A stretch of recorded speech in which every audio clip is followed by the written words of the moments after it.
Good afternoon students. Today we are going to study maths. So right, today's date is 13/8/20 and today's day is Thursday, and today we will study ascending order from 1 to 20. 1 से 20 digit तक हम आज पढ़ेंगे ascending order. ascending order क्या होता है? Small to big, छोटे से बड़ा अरेंज करके हमें डिजिट को लिखना होता है.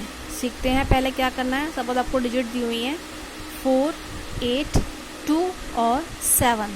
तो आपको देखना है सबसे पहले इन चारों में से डिजिट आप सबसे पहले कौन सी लिखते हो. अगर आप वर्बली कर सकते हो तो अच्छी बात है, बट अगर नहीं कर सकते हो तो हम ऐसे करेंगे, आप साइड में अपनी काउंटिंग लिख लो 1 से लेके 20 तक. ठीक है.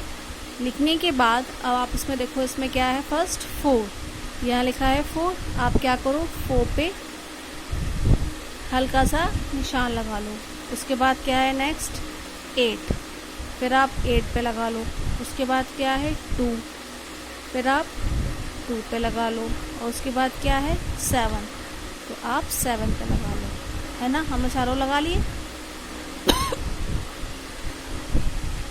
अब हम इसमें देखेंगे कि सबसे पहले डिजिट कौन सी आ रही है. इसमें 2, फिर क्या आ रही है 4, फिर 7 और उसके बाद 8. तो हम इसी तरीके से हम अपने आंसर में लिख लेंगे. पहले 2, 4, 7 एंड 8. इस तरीके से हम असेंडिंग ऑर्डर को करते हैं. आप इस तरीके से भी कर सकते हो या फिर हम वर्बली कर सकते हैं. सपोज यहाँ पे है 10, फिर 19, 15 और 13. तो सबसे पहले हम कौन सी डिजिट लिखते हैं, 10 लिखते हैं, 19 लिखते हैं, 15 लिखते हैं या 13 लिखते हैं. तो अगर आप काउंटिंग पढ़ेंगे तो सबसे पहले हम 10 लिखते हैं. तो हम पहले लिखेंगे यहाँ पे 10. फिर 10 के बाद हम क्या लिखेंगे, 19, 15 या 13. हम लिखते हैं 13. तो फिर हम यहाँ पे लिख देंगे 13. तो कमा लगाएंगे और वहाँ पर 2 डिजिट बची, 15 और 19. तो अब 13 के बाद क्या लिखते हैं हम, 15 या 19. अभी 15 बड़ा है ना, और उसके बाद सबसे बड़ा डिजिट 19. इस तरीके से हम छोटे से बड़ा लिखते हैं. ये है असेंडिंग ऑर्डर. और अगर आप ऐसे टफ पड़ता है तो आप इस तरीके से कर सकते हो. यह बहुत सिंपल तरीका है ना. 1 आप करने के बाद अब अपने आप मार्क्स को इरेज करके सेकंड क्वेश्चन के लिए फिर आप मार्क लगा सकते हो. हम इसको भी इरेज कर देते हैं. हमने मार्क्स को इरेज कर दिया है. तो हम देखते हैं थर्ड 18, 16, 11 और 14. हम क्या करते हैं, सब मार्क लगा देते हैं. पहले डिजिट क्या है आपका 18, तो हम 18 पे हल्का सा मार्क लगा देते हैं.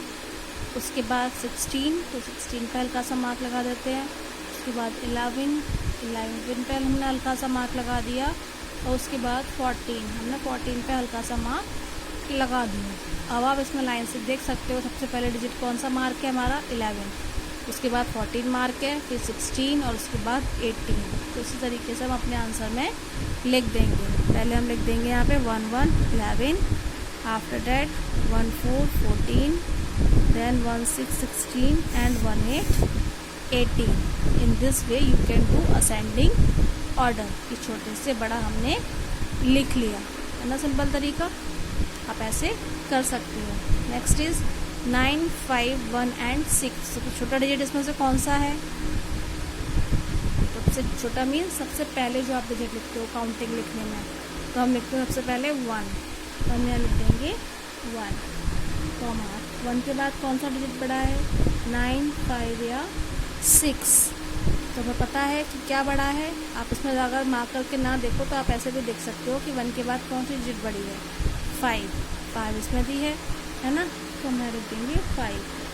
5 के बाद आपके पास 6 बचा और 9. तो 5 के बाद देखो 6 आ रहा है या 9 आ रहा है, पहले आ रहा है 6. तो हम लिख देंगे 6 और लास्ट में लिख देंगे हम 9. इस तरीके से हम असेंडिंग ऑर्डर को कर सकते हैं. अभी हम कुछ क्वेश्चन सॉल्व करते हैं अपनी प्रैक्टिस के लिए. तो यहाँ पे काउंटिंग क्या दी हुई है, 1, 7, 17. उसके बाद 9, 6 और 15. सबसे छोटा डिजिट इसमें कौन सा है, आप देख सकते हो क्या है छोटा डिजिट, 6. तो हम पहले लिखेंगे 6. कोमा लगाएंगे। उसके बाद हमारे पास 3 डिजिट बचती हैं 17, 9 और 15। तो 6 से बड़ा कौन सा है? बड़े तो तीनों ही हैं, बट पहले आप कौन सा लिखोगे इन तीनों में से? 15, 9 और 17 में से। तो हम लिखेंगे पहले 9। मैं 9 लिख दिया।